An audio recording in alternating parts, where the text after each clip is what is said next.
आजकल आप क्या कर रहे हैं? दरअसल मैडम, सूरत के अंदर हम लोग लावारिस लाशों का अंतिम संस्कार का काम तो कर ही रहे थे। यहाँ पर जब ये कोविड की महामारी की बात चल रही थी, सूरत महानगर पालिका ने हम पर भरोसा किया और कोविड की डेड बॉडी को अंतिम संस्कार करने का काम हमें सुपुर्द किया, जिसको हम बखूबी निभाने की कोशिश कर रहे हैं। कोविड के बारे में जो मीडिया के द्वारा जनता को पता चला है, उससे एक ऐसा माहौल बन गया है कि कोई भी व्यक्ति अपने पेरेंट्स की डेड बॉडी को छूना पसंद नहीं करता। उसे ऐसा लगता है कि अगर मैंने उसे छू लिया तो मुझे भी इसका पॉजिटिव अंजाम भुगतना पड़ेगा, और उसके सामने विकल्प में वो देख रहा है कि जो सारवार, जो इलाज किया जा रहा है, वो इलाज इतना कैपेबल नहीं है या तबीबों से उसे इतना संतोष नहीं मिलता। तो वो एक भय का वातावरण बन चुका है कि अगर अस्पताल में मेरा आदमी गया तो वो जिंदा बचने वाला नहीं। ऐसी सूरत में वो तमाम डेड बॉडीज को उनके धर्मों के एतबार से हमें डिस्पोज करना पड़ता है। दूसरा, उनके पेरेंट्स को हम लोग सांत्वना देते हैं, और जो WHO की गाइडलाइन है, जिसका हमें एक्सपीरियंस है और हमें डेमोन्स्ट्रेशन कराकर डेप्यूटी कमिश्नर ने बताया है, उस तरह हम उसका अंतिम संस्कार कर रहे हैं। और मैं आपसे ये भी समझना चाहती हूँ, आपने बहुत एक दिल से बात बोली कि इस समय म्युनिसिपल कॉर्पोरेशन की आप मदद कर रहे हैं और आपको कोई फर्क नहीं पड़ता कि जो विक्टिम है, जिसकी डेथ हुई है, वो हिंदू हो, मुस्लिम हो, सिख हो, क्रिश्चियन हो, आप उनके विश्वास को रखते हुए, उनके धर्म को रखते हुए आप उनको उनकी फाइनल राइट्स करते हैं। जी मैडम, असल में क्या, ये दुख का समय है। मरने वाला हर व्यक्ति पहले तो वो मानवीय है, फिर वो किसी धर्म से जुड़ा हुआ है। हर धर्मों की अपनी अपनी प्रणालिका होती है, लेकिन हमने कुछ ऐसी उनके सामने WHO की गाइडलाइन के मान्य रखते हुए कुछ विगतें रखी है। मान लो कि अगर किसी मुस्लिम का डेथ हो जाए तो उसमें जो मुख्य चीजें हैं, जैसा कि नमाज का पढ़ना, दुआ का करना और कब्र में उतारते हुए उसका मट्टी उसके परिवार का डालना, ये 3 महत्व की चीजों को हम उनके परिवार को दूर रहकर करने देते हैं। उसके बाद जो हमारे पास दूसरी चीज होती है हिंदू समाज की, कि भाई मृत्यु के पार्थिव शरीर को जब अग्निदाह दिया जाता है, उस वक्त उसके परिवार की तरफ से गंगा जल दिया जाता है और एक घी का जो रहता है, थोड़ा घी का छटकाव किया जाता है। तो सारा इंतजाम एकता ट्रस्ट करती है, गंगा जल भी एकता ट्रस्ट के पास है।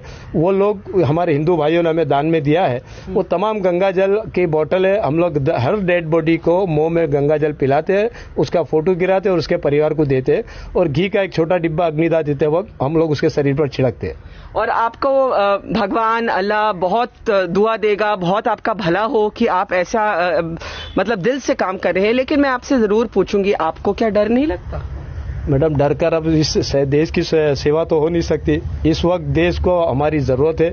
हम डेली हम तो वैसे डिकम्पोज डेड बॉडियां उठाते ही है, और हमारी सरकार ने हम पर भरोसा किया है, उस भरोसे को हम बनाए रखना चाहते हैं। डर लगने जैसी कोई बात हमें लगती नहीं है। आप क्या खुद प्रोटेक्शन लेते हैं? आपने बार बार कहा कि हम WHO की गाइडलाइंस को फॉलो करते हैं, तो आप लोग जब ये करने जाते हैं या आपकी संस्था करने जाती है तो पूरा PPE वगैरह पहन के जाते हैं? हाँ, हमें सूरत महानगर पालिका की तरफ से और कुछ NGO की तरफ से हमें PP किट दी गई है। हमारे पास करीबन 500 के आसपास की PP किट है। हमारे 4 सभ्य जो रहते हैं, मेंबर्स रहते हैं, वो PP किट पहनकर अंदर जाते हैं। दूसरा, हमें हर 2 दिन में हमारे सुपरिटेंडेंट जो डॉक्टर चौकसी, RMO चौकसी साहब है, वो हमारी ट्रीटमेंट के लिए कुछ दवाइयां देते हैं, ताकि हमारे शरीर की जो ह्यूमन शक्ति है, अंदर की शक्ति बनी रहे और हमारे जो बैक्टीरिया, रोग प्रतिकारक शक्ति के बैक्टीरिया भी जीवित रहे। ऐसे वो लोग हमारा इलाज करते रहते हैं। बाकी तो सब हम मालिक पे छोड़ देते हैं। हमारा काम मानवता को जगाना है, उसका काम वो करे, हमारा काम हम करते हैं। मैं देख रही हूँ यहाँ एकता ट्रस्ट का जो दफ्तर है, आप धर्म से मुस्लिम हैं और आज आप एक हिंदू जो बॉडी है उसका अंतिम संस्कार करने जा रहे हैं, और बिल्कुल सड़क के ऑपोजिट साइड एक चर्च भी मैं देख रही हूं।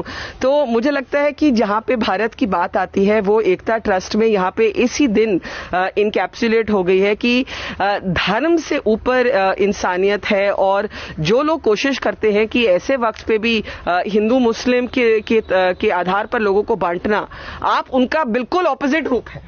बिल्कुल बिल्कुल, मैं तो तमाम धर्म के मानने वालों से एक रिक्वेस्ट करता हूं कि कृपा करके आप अपनी धार्मिक ग्रंथ को तो पढ़ें, चाहे वो कुरान हो, गीता हो, बाइबल हो। आप किसी भी ग्रंथ को पढ़ेंगे, उसमें मानवता ही सबसे उच्चतम स्थान पर है।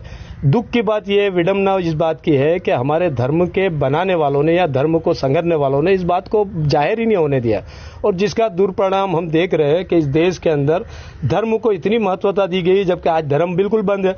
आप मुझे बताइए कौन सा ऐसा हिंदू शंकराचार्य है या कौन सा ऐसा मौलवी है जो अल्लाह से या भगवान से बात कर सके कि भैया हमारे ये मंदिर क्यों बंद है या हमारी मस्जिद क्यों बंद है? किसी में कोई ताकत नहीं है, क्योंकि कोई एक ऐसी निरंकार शक्ति है जो इस विश्व को चला रहा है। उसने आज हम सब इंसानों को चैलेंज कर दिया है कि भाई आपका धर्म जो बना हुआ है वो आपके पास ही रखो, मैं जो कहूंगा वही होगा। तो मैं तमाम देशवासियों से एक विनंती करता हूं, रिक्वेस्ट करता हूं, प्लीज प्लीज आप अपने धर्म को मानिए, मुझे उससे इनकार नहीं है, वो मानना भी चाहिए, लेकिन धर्म में पॉजिटिव बातें उसी को मानिए, जो बनी बनाई डाली गई है उसे ना माने। अच्छा, एक आखिरी सवाल, ये आपने काम शुरू कैसे किया? मैं आज से 33 साल पहले एक डेड बॉडी ऐसी आई थी जो मुस्लिम महिला की थी, जिसका नाम सकीना बीबी था। वो सूरत के करीबन 70 किलोमीटर दूर कोसंबा गांव की रहने वाली थी। उसके बेटों को जैसे पता चला कि हमारी मम्मी को HIV एड्स हुआ है, वो छोड़कर भाग गए, क्योंकि उस वक्त HIV एड्स को बहुत बड़ी बीमारी माना जाता था। वो डेड बॉडी करीबन 15-20 दिन तक डिकम्पोज हो गई, उसमें कीड़े पड़ गए, जीवात पड़ गए। तब RMO जो PK पटेल डॉक्टर साहब है, उन्होंने पेपर में एक ऐड दी कि भाई ये मुस्लिम बॉडी पड़ी है, कृपा करके आप इस बॉडी का अंतिम संस्कार मुस्लिम धर्म के लोग करें। मैं जब उस बॉडी को देखने गया तो करीबन उस वक्त मुझे 22-23 दिन हो चुके थे डेड बॉडी को देखे हुए। हजारों कीड़े उसके डेड बॉडी पर घूम रहे थे। मैं मुस्लिम औरतों को लाया नहलाने के लिए, करीबन 4 औरतें आए और 4 औरतें भाग गई कि भाई नहीं, हम इसको नहीं नहला सकते। बहरहाल मैंने हमारे धर्म के बड़ों से बात की, उन्होंने कहा कि आप पानी डाल दो, कीड़े जितने निकल सकते डिटॉल डालकर साफ कर दो।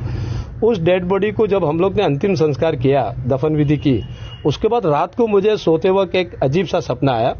उसमें मैंने देखा कि वही औरत, जिसका चेहरा तो मैं पहचान नहीं रहा था, वही औरत अपने एक आलीशान बगीचे में बैठी है, वो झूला झूल रही है और मुझे दूर से मुस्कुराकर हंस रही है। इसके बारे में मैंने अपने धर्म के लोग जो बड़े हैं उनसे पूछा कि ये क्या इशारा देती है, तो बोले वो ये कहना चाहती कि अब तू ये काम कर पाएगा, तूने एक आत्मा को संतुष्टि दी है, वो तुझसे बहुत खुश है और इस दुनिया को बनाने वाला मालिक भी तुझसे बहुत खुश है।